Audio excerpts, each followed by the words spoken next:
প্রথমে একটু যদি আপনার জার্নিটা দিয়ে শুরু করেন। ইন্টারেস্ট গ্রো করছিল যে আমি হয়তো এক্সপেরিমেন্টটা করতে বেশি প্রেফার করব। অ্যাস্ট্রোফিজিক্স ব্যাপারটা এক্স্যাক্টলি কি? প্রপারলি কোনো স্ট্রিক্ট তোমার সীমারেখা টানা যায় না এদের মধ্যে। তোমাকে ধর 14 ঘন্টা করে টেলিস্কোপের সামনে বসে থাকতে হবে। যে এইটা করতে গিয়ে এক্স্যাক্টলি কি ধরনের এক্সপেরিমেন্ট জেনারেলি করতে হয়, বা আপনার সকাল থেকে মোটামুটি যদি বলি যে সকাল থেকে কি এক্স্যাক্টলি একদম একদম খুব ভালো কোশ্চেন। ক্যামেরা যদি আসে পৃথিবীতে চলে আসতো তাহলে তো আমাদের অধিকাংশই ক্যান্সার হতো। ধরুন 20 দিন ধরে এলো না, তখন আমি কি করব? 0 ফোটন, এটাও হতে পারে তুমি কিছু পাওনি। সাধারণভাবে যে 9টা-5টার ডিউটি হয় অফিস আওয়ার্স বা কাজে ঠায়, এক্ষেত্রে সেটা নয়, এক্ষেত্রে একটা বড় কাজ রাতের বেলা। এত বড় ফিল্ড, সেখানে তোমাকে একটা পার্টিকুলার জায়গা চুজ করতে হবে। তো কি কি ধরনের ব্যাকগ্রাউন্ড থেকে স্টুডেন্টস আসে এবং কি ধরনের জিনিস ফাউন্ডেশন স্ট্রং থাকলে কাজ করতে অনেক সুবিধা হয়? ফিজিক্স থেকে আসতে হবে সেই রকম নয়। কোনো স্টুডেন্ট যদি মেকানিক্যাল ইঞ্জিনিয়ারিং করছে সেও আসতে পারে।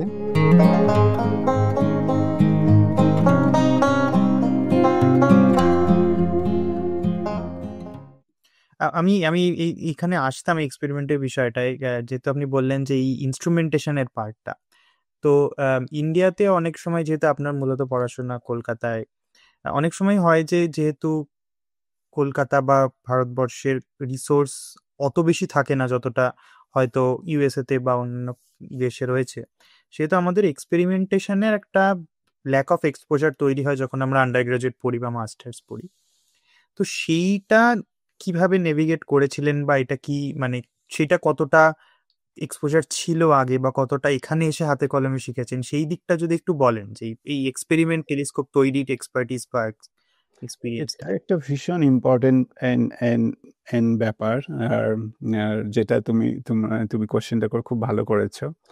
যখন আমি ঢুকেছিলাম তখন মোটামুটি টেলিস্কোপটা বসানো হয়ে গেছে। এবার যে ইনস্ট্রুমেন্টেশনের পার্ট ছিল সেটাটা অতটাও হয়তো ইনভলভ, মানে যদি ইনভলভ করানো, তুমি যদি কোনো স্টুডেন্টকে ইনভলভ করাবে একটা, যদিও সেটা হয়ে গেছে, তার তো একটা মনিটরিং দরকার, মেনটেনেন্স দরকার। আর বা তুমি একটা স্পেয়ার তৈরি করে রেখে দিতে চাইছো, বা ট্রেনিং দিতে চাইছো যাতে ওটার কোনো সমস্যা হলে আমরা কিভাবে ট্যাকেল করতে পারি। তো যেহেতু আমি অ্যাকচুয়ালি যখন জয়েন করি সায়েন্স ইনস্টিটিউটে, তখন এক্সপেরিমেন্টটা টিএফআর করছে। ধরো আমার সুপারভাইজার টিএফআর সাথে কোলাবোরেশন করে আমরা করছি। আমি টিএফআর ভিজিট করতাম, কিন্তু সেই সময় আরও অন্যান্য অ্যাসপেক্টগুলো এত বেশি পেন্ডিং ছিল যে আমাকে ওরা চায়নি যে আমি এক্সপেরিমেন্টের ওই ব্যাপারটাকে দেখি। কারণ এখন তুমি যেটা নেবে, তোমার সিমুলেশনটাকেও রেডি করতে হবে। তো সিমুলেশনটাকে পার্টটা বেশি আমার কাছ থেকে ওরা এক্সপেক্ট করেছে যাতে ওই ব্যাপারটাকে আমি বেশি হ্যান্ডেল করি। তো তার জন্য আমার সেই অর্থে এক্সপোজার হয়নি, যদিও আমি ভেতর থেকে খুব চাইছিলাম যে আমি একটা কিছু একটা করি, কিছু ইনস্ট্রুমেন্টেশন করি। সেটা সেই সময় হয়নি পিএইচডির সময়। কিন্তু পিএইচডির শেষের দিকে আমি তখন জার্মানিতে একটা ভিজিট করি একটা গ্রুপে। সেটা হচ্ছে আরেকটা গ্যামারা টেলিস্কোপ, যেটা হচ্ছে স্পেনে আছে, যেখানে তার জন্য আমি অ্যাকচুয়ালি আলটিমেটলি ইউরোপে গিয়েছিলাম। তো সেখানে আমরা নেক্সট জেনারেশন যে টেলিস্কোপ একটা তৈরি করছিলাম, তার একটা সেই সিস্টেমটা ক্যালিব্রেশন করার জন্য একটা ইনস্ট্রুমেন্ট দরকার। তারপর আমি সবসময় অপরচুনিটি চাইছিলাম যে যেন একটা এরকম কিছু আমি ইনস্ট্রুমেন্টেশন যেটা আমি নিজে রিয়েলি করতে চাই, অ্যাপার্ট ফ্রম সিমুলেশন বা অবজারভেশন অ্যান্ড ইন্টারপ্রিটেশন, এইসব অ্যানালিসিস ছাড়াও। তখন ওখানে একটা আমি অপরচুনিটি পেয়েছিলাম। এটা সবাই পায় না, কারণ আমার পরবর্তীতেও অনেক স্টুডেন্ট ঢুকেছে টিএফআরে, তারা কখনোই সেভাবে ইনস্ট্রুমেন্টেশনে এক্সপোজড হয়নি। যেটা বলতে পারো আমার মনে হয় যে আমাদেরকে, যদিও আমি জানি আমাদের অনেক ইঞ্জিনিয়ার ছিল, কিন্তু স্টুডেন্টদেরকে ইনভলভ করানোটা একটু দরকার। আর এই এক্সপোজারটা নেওয়ার জন্য, যাতে তুমি যদি ভালোবাসো জিনিসটাকে, কিন্তু তুমি অপরচুনিটিটা পাচ্ছ না, রাইট? তো আমাদের সিস্টেমে এই সমস্যাটা আছে। আর যে যদি আমাদের প্রচুর ইঞ্জিনিয়ার আছে, তারা করে ফেলবে, ঠিক আছে, এ, সে ঠিক আছে, ও পিএইচডি স্টুডেন্ট, ও ফিজিক্স ব্যাকগ্রাউন্ড থেকে এসছে, ওকে ইনভলভ করাতে দরকার নেই। কিন্তু আমরা ফিজিক্স আমাদের, হ্যাঁ এটা ঠিক যে আমাদের একাডেমিক সিস্টেমে সেই এক্সপেরিয়েন্টের এক্সপোজারটা দেওয়া হয় না, যে হ্যাঁ যে যখন ধর ইলেকট্রোম্যাগনেটিজম আমরা পড়ছি, তো সেই সময় হয়তো ইলেকট্রোম্যাগনেটিজম যে যে এক্সপ্লেন করে আমরা রিয়েলি জিনিসটাকে বোঝার চেষ্টা, বুঝতে পারবো যতটা ইন্টারেস্টিং হয়, সেটা দেখা গেলো অন্য সেমিস্টারে সেই এক্সপ্লেনটা করছে। ততদিনে সেই পার্টটা চলে গেছে, তখন ইন্টারেস্টটা সেই সেই হিসেবে থাকে না তখন। তো আমাদের এটা একটা সিস্টেমের সমস্যা যে এই জিনিস এখনো হয়তো আইজার, যে অনেক আইজার আইটি এইসব নতুন নতুন আইটি এসে তারা হয়তো এই এক্সপোজার সেখানে স্টুডেন্টরা পাচ্ছে, আমি ঠিক বলতে পারবো না। কিন্তু খারাপ লাগে যখন আমি আমি অনেক অ্যাপ্লিকেশন পাই স্টুডেন্টদের কাছ থেকে যে আমি প্রজেক্ট করবে, এবং সেই স্টুডেন্টরা মোটামুটি অনেকটাই থিওরিটিক্যাল লিখে দেয়। আমি বলি আমি আমি এক্সপ্লেন করি, আমি সেটাতেই বেশি মানে তোমাদেরকে ওটাই এক্সপোজ করো, কিন্তু ওদের না ঠিক আছে, তাহলে তাহলে থাক। আর আমার যদি এক্সপ্লেনটা মানে থিওরিটিক্যাল কোনো বা ওই রকম কিছু থাকে, অ্যানালিসিস দিয়ে, সেটা খুব ভালো, কিন্তু এক্সপ্লেন হলে সেরকম লোকজন খুব বেশি ইন্টারেস্টেড নয়। এই এই হিসেবে একটা বলি, এই সোর্সে একটা কথা বলি। একবার আমি একটা মোটামুটি পপুলার টক দিচ্ছিলাম অনলাইনে। তো ধরো আমি প্রচুর ডিটেক্টর দেখালাম সবাইকে, মানে সব স্টুডেন্ট রেখে, মানে ধরো 12 বা ব্যাচেলার এইসব স্টুডেন্ট আছে, ওটা সমস্ত আমি ডিটেক্টর দেখালাম, যাতে আমি বোঝার চেষ্টা করি যে আমি যেটা করি সেটা একটু এক্সপেরিমেন্টাল অ্যাসপেক্টে। আমি জানি আমাদের দেশে প্রচুর থিওরিটিক্যাল ফিজিসিস্ট আছে, অ্যাস্ট্রোফিজিসিস্ট আছে, যারা অনেক অনেক গুণ ভালো জানে এইসব, ওইসব থিওরি, একটা পালসার বা সুপারনোভা অনেক ভালো থিওরি জানে। এক্সপেরিমেন্টালিস্টের সংখ্যা অবশ্যই কম। আমি এক্সপেরিমেন্টের দিকটা একটু বেশি এই ফোকাস করেছি। তো দিনের শেষে দেখলাম সবাই এবার কোশ্চেন আনসারের সেশন এলো, একজনও বললো না আচ্ছা এই ডিটেক্টর এই ব্যাপারটা বুঝতে পারলাম না, বা এই ডিটেক্টরে কি হয় অ্যাকচুয়ালি, ডিটেক্টর রিলেটেড বা কিচ্ছু, বা এক্সপেরিমেন্ট রিলেটেড কিচ্ছু একটাও কেউ কোনো কোশ্চেন করলো না। সবাই কোশ্চেন করছে যে আচ্ছা পালসার ওই যে থিওরিটা হচ্ছে, মানে কোন একটা থিওরিটিক্যাল কোশ্চেন, সুপারনোভা যেটা হচ্ছে সেটা সেটা থিওরিটিক্যাল কোশ্চেন, কিন্তু ডিটেক্টর নিয়ে একটা কোশ্চেন, অনেকগুলো কোশ্চেন এলো, কিন্তু একজনও কেউ এক্সপ্লেন নিয়ে বললো না। এটা কি মূলত রিসোর্সের মানে সমস্যা, নাকি এটা জাস্ট মানে সিস্টেমের থেকে চলে আসছে? আমাদের মনে হয়, আমার মনে হয় সিস্টেমের যে জেনারেলি আমরা সবসময় থিওরিটিক্যাল ফিজিসিস্টদেরকে দেখে বড় হয়েছি, এই সবসময় আমরা যখনই কলেজে কথা হয়েছে তখন সবাই বলেছে এই যে দেখো এখানে একটা বড় থিওরিটিক্যাল, অশোক সেন তার মধ্যে একজন, তারপর হচ্ছে টিএফআর এর বড় বড় থিওরিটিক্যাল ফিজিসিস্টের নাম এসছে, কেউ কিন্তু কখনো এক্সপেরিমেন্ট কে করছে বা কে করেছে সে নিয়ে খুব একটা আসেনি। তো সবাই অফকোর্স দেন সবাই, ও আচ্ছা থিওরি করলে এটা এটা হবে, এই জিনিস হবে, নাম হবে, এই হবে, এইরকম ধরনের একটা হয়ে যায়। সেটা হচ্ছে সিস্টেম, কিছু করার নেই, স্টুডেন্টদের কিছু করার নেই, ওরা যেভাবে সিস্টেমের মধ্যে তৈরি হবে সেভাবেই ওরা, কারো ওই মানে সেই ভাবনা চিন্তাটা বিকাশ হচ্ছে না। যে ঠিক আছে আমি একটা খুব সিম্পল জিনিস তোমাকে আমি বলছি, যে আমরা যখন ইলেকট্রোম্যাগনেটিজম অনেক সময় পড়ছি, সেই সময় যদি কোনো একটা প্রফেসর জিজ্ঞেস করে আচ্ছা ধরো তোমার একটা বড় একটা তার দিয়ে দিলাম, তারটাকে আমি কেটে দিলাম, তুমি কি একটা অসিলোস্কোপ দিয়ে বের করতে পারবে তারটা কোথায় ব্রেক হয়েছে? একটা তোমার জন্য কিচ্ছু দরকার না, একটা অসিলোস্কোপ দরকার আর একটা লম্বা তার, কিছু অনেক মিটার লম্বা তার দরকার, তুমি একটা অসিলোস্কোপ দিয়ে বের করতে পারবে কোথায় ব্রেক আছে। হ্যাঁ, এটা এটা এটা ওটার সাথে অনেক কিছু অ্যাকচুয়ালি একটা স্টুডেন্ট শিখে যায়। আমি বললাম যে আমি একটা বক্স, তুমি একটা ছোট বক্স বানাও যেখানে একটা তুমি টেম্পারেচার কন্ট্রোল করবে, মানে আমি যখন চাইবো যে এই বক্সের মধ্যে যত টেম্পারেচার 25 ডিগ্রি সেন্টিগ্রেড সেটা চাই, আমি 30 ডিগ্রি সেন্টিগ্রেড সেটা চাই, এটা কন্ট্রোল করো, একটা কন্ট্রোল এনভায়রনমেন্ট তৈরি করো। সেটা পারবে একটা পিএসসি। আমাদের স্টুডেন্টরা যত ভালো হয় তারা সবাই পারবে, কিন্তু সেইভাবে ট্রেন করা হয় না। আমার মনে হয় সেইভাবে কখনো ক্লাসরুমে আমি দেখিনি, আমাদের অ্যাটলিস্ট যাদবপুরে পড়াকালীন কোনো দেখিনি যে কোনো এইভাবে ইয়েটা দেওয়া হয়েছে। ওই যখন যে টাইমটা ছিল যে এক্সাম, যে এইবার প্র্যাকটিক্যাল টাইম, চলো প্র্যাকটিক্যালের রুমে আসো, এটা করো, এই এক্সপেরিমেন্ট আছে, এটা করো।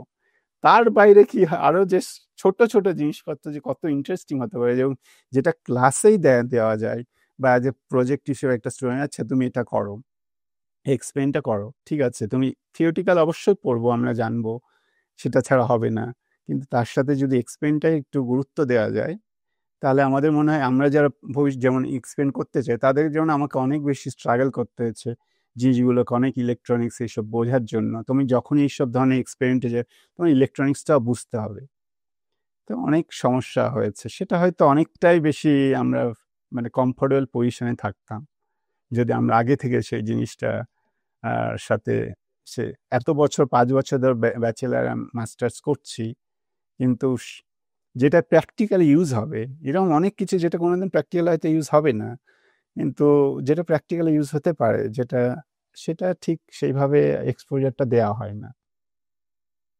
হ্যাঁ, এটা এটা খুবই আমার মনে হয় খুবই ইম্পর্টেন্ট এবং খুব একটা বেশি এই নিয়ে কথাও হয় না।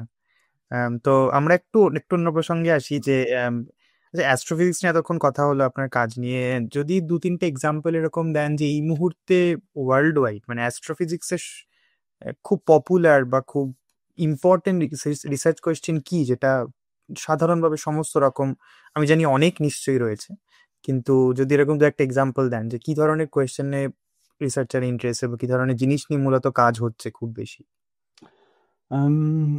দেখো, আম, আম, যেটা অ্যাস্ট্রোর অনেকটাই এখন, এটা জেনারেলি যারা আমাদের ইয়াংস্টার যারা দেখবে, ধরো কেউ যদি জানতে চায়, তাহলে এত এত বড় ফিল্ড, সেখানে তোমাকে একটা পার্টিকুলার জায়গা চুজ করতে হবে যে আমি কি করতে চাই, কোন দিকটা যেতে চাই।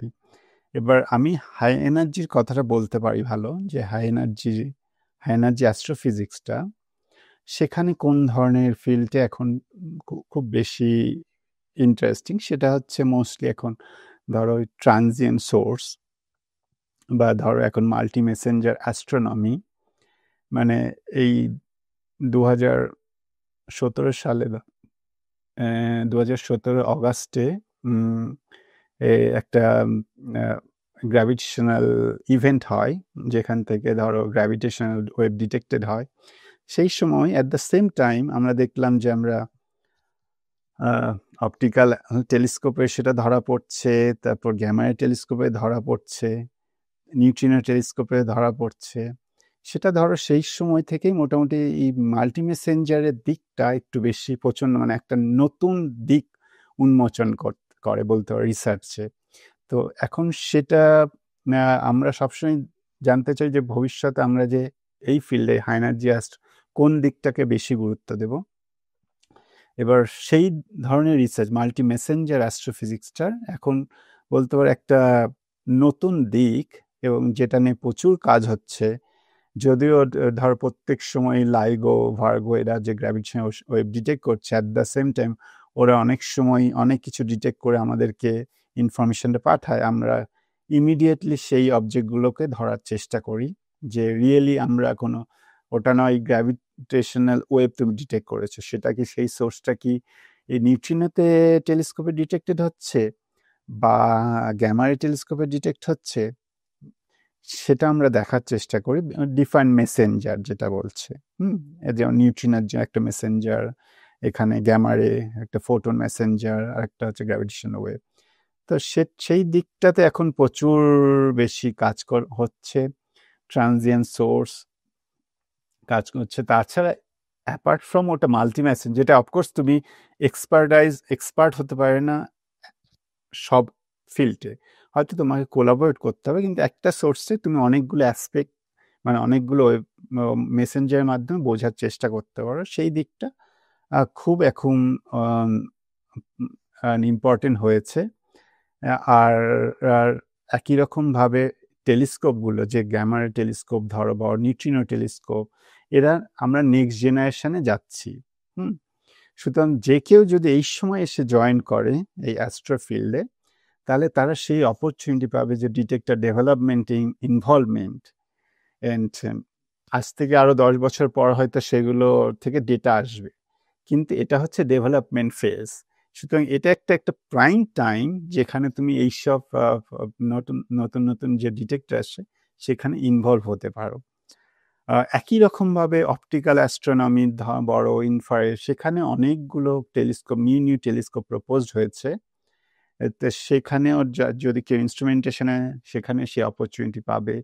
অ্যাট দ্য সেম টাইম তুমি পুরোনো যেসব টেলিস্কোপ আছে সেটাতে ডেটা অ্যানালিসিস করে বা সেখান থেকে থিওরিটিক্যাল ইন্টারপ্রিটেশনের সাথে যারা এক্সপ্লেন করতে চায় তারা সেই অপরচুনিটিটা পাবে। সুতরাং সব ফিল্ডেই একটা ধরো নেক্সট জেনারেশন টেলিস্কোপ আসার একটা নেক্সট 10 years একটা প্রপোজড হয়েছে। এইসব প্রপোজাল অনেক আছে যেগুলোতে কাজ করতে পারে, কিন্তু ফিল্ড হিসেবে বলতে গেলে যে একই ফিল্ড থাকবে, কিন্তু কোন দিকটা দেখব সেটার মোটামুটি সব দিকটা এখন খুব ইম্পর্টেন্ট হয়েছে। হ্যাঁ, মানে ফলে বোঝা গেল যে মানে বিভিন্ন দিক আছে এবং ইনস্ট্রুমেন্টেশন থেকে শুরু করে ডেটা অ্যানালিসিস অব্দি। তো আমি শেষ করব আজকের আড্ডাটা। তা লাস্টে যেটা একটু জিজ্ঞেস করার, যে অনেকেই আছে বিজ্ঞানের দর্শক যারা হয়তো প্রথম কলেজে পড়ছে, ফার্স্ট ইয়ার, বা হয়তো হাই স্কুলে 11-12। তো একটু ফাউন্ডেশন নিয়ে যদি কথা বলি, যে মানে সাবজেক্ট ওরিয়েন্টেড, যেহেতু বলছিলেন যে একটা এবং আমরা যে কোনো রকম রিসার্চে দেখি একটা সময় গিয়ে এটা একটা ইন্টারডিসিপ্লিনারি, অনেক ধরনের এক্সপার্টিজ মিলে একটা কাজ হয়। তো কি কি ধরনের ব্যাকগ্রাউন্ড থেকে স্টুডেন্টস আসে, বা ফিজিক্স তো ডেফিনেটলি একটা, অ্যাস্ট্রোফিজিক্স ফিজিক্সের একটা বড় পার্ট, এবং কি ধরনের জিনিস ফাউন্ডেশন স্ট্রং থাকলে কাজ করতে অনেক সুবিধা হয়? যদি কেউ অ্যাস্ট্রোতে আসতে চায় সেখানে তার জন্য রিয়েলি মানে ফিজিক্স থেকে আসতে হবে সেই রকম নয়। কোনো স্টুডেন্ট যদি মেকানিক্যাল ইঞ্জিনিয়ারিং করছে সেও আসতে পারে, কেউ ইলেকট্রনিক ইঞ্জিনিয়ার সেও আসতে পারে। কারণ আর ইলেকট্রনিক্স নিয়ে পড়াশোনা করছে, অনেকের এক্সপার্টিস ইলেকট্রনিক্সে থাকে, তাদের দরকার। আমাদের সফটওয়্যার ইঞ্জিনিয়ারদের দরকার, তারপর হচ্ছে যে সফটওয়্যার ডেভেলপমেন্টের জন্য। তো মোটামুটি এই আর ফিজিক্স তো আছেই, সেটা তো কিন্তু যে কোনো স্টুডেন্ট সে যদি হঠাৎ করে মনে করলো সে সফটওয়্যার করছে, সেখান থেকে সে অ্যাস্ট্রোতে আসবে, তাহলে সেই অ্যাস্ট্রোতে আসা কোনো ব্যাপার না। কারণ অ্যাস্ট্রোর এই আমাদের প্রচুর সফটওয়্যার ডেভেলপমেন্ট হয়, যেখানে আমরা সবসময় খুঁজতে থাকি যে কোনো কম্পিউটার ইঞ্জিনিয়ার আছে কি না। ঠিক আছে, যেমন আমাদের এই নতুন টেলিস্কোপ আমরা যেটা করছি, সেই টেলিস্কোপের সফটওয়্যার ইঞ্জিনিয়ার, কারণ আমাদের যে ডেটা অ্যাকুইজিশনের জন্য যে সফটওয়্যার দরকার, তার জন্য আমরা সফটওয়্যার ইঞ্জিনিয়ার খুঁজছি। আমাদের 2-3জন সফটওয়্যার ইঞ্জিনিয়ারও কাজ করছে। এবার মেকানিক্যাল ইঞ্জিনিয়ার যারা টেলিস্কোপের স্ট্রাকচার তৈরি করছে, সেই সব আমাদের মেকানিক্যাল ইঞ্জিনিয়ারদের সাথে আমরা কাজ করি। আবার ইলেকট্রনিক ইঞ্জিনিয়াররাও আমাদের সাথে ইনভলভ, একই রকম যারা ফিজিক্স থেকে আসছে বা অ্যাস্ট্রোফিজিক্স। আলটিমেটলি ধরো সে প্রথম থেকে ফোকাস করছে অ্যাস্ট্রোফিজিক্স, আমাদের খুব একটা অ্যাস্ট্রোফিজিক্সের কোর্স দেওয়া হয় না, মানে ওয়েস্ট বেঙ্গলে, বাইরে আছে অফকোর্স। কেন ওয়েস্ট বেঙ্গলে শুনেছি প্রেসিডেন্সিতে শুরু হয়েছে, কিন্তু অন্যান্য ইউনিভার্সিটিতে সেরকম হয়তো এক্সপ্লোরার পাবে না। কিন্তু এইরকম নয় যে আমি হয়তো ফিজিক্স পড়েছি, আজকে আমার অ্যাস্ট্রো ভালো লাগছে, আমি কি অ্যাস্ট্রোতে যেতে পারবো? আমি ম্যাথমেটিক্স করেছি, আমার অ্যাস্ট্রোতে ভালো লাগছে, আমি কি অ্যাস্ট্রোতে যেতে পারবো? সে যেতে পারবে, কোনো সমস্যা নেই। অ্যাটলিস্ট আমার মনে হয় না যে এটা কোনো সমস্যা হতে পারে, বা কম্পিউটার ইঞ্জিনিয়ার বা অন্যান্য ফিল্ড থেকে আসলে, কারণ আমাদের মোটামুটি সব ধরনের ফিল্ডের ব্যাকগ্রাউন্ডের লোকজনই আছে। অনেক ধন্যবাদ। অনেকক্ষণ প্রায় আড্ডা মারলাম আমরা, ঘন্টাখানেক পেরিয়ে গেল। প্রচুর ইন্টারেস্টিং কাজের কথা শুনলাম। আবারও থ্যাংক ইউ আজকে এতটা সময় দেওয়ার জন্য। আমরা আজকের আড্ডাটা এখানে শেষ করলাম। আশা করি আবার একদিন কথা হবে আপনার সাথে। আমিও আমাদের বিজ্ঞান দর্শকদেরকে বলবো যে আপনারা অবশ্যই বিজ্ঞানের চ্যানেলটা দেখছেন, যারা দেখছেন তাদেরকে অসংখ্য ধন্যবাদ বিজ্ঞানকে সাপোর্ট করার জন্য। আমরা চাই যে অবশ্যই ভবিষ্যতে আপনারা সাপোর্ট করবেন।